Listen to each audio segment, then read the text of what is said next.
Тоқтал. Түзел. Төктөр. Назар ортаға. Подполковник Рза, 7-ші өрт сөндіру бөлім жеке құрамы сапқа тұрғызылды. Баяндап тұрған бөлім бастығының орынбасары Кайыпов. Құрметті әріптестер, сіздерді 7 мамыр Қазақстан Республикасының отан қорғаушылар күнімен құттықтаймын. Ура! Ура! Ура!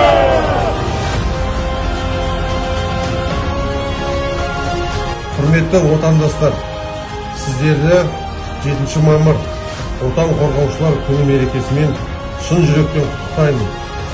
Аға ұрпақ пен жас буынның отанымызды қорғап, қызметте айтулы үлес қосқаны біз үшін әрқашанда мақтан тұтамыз.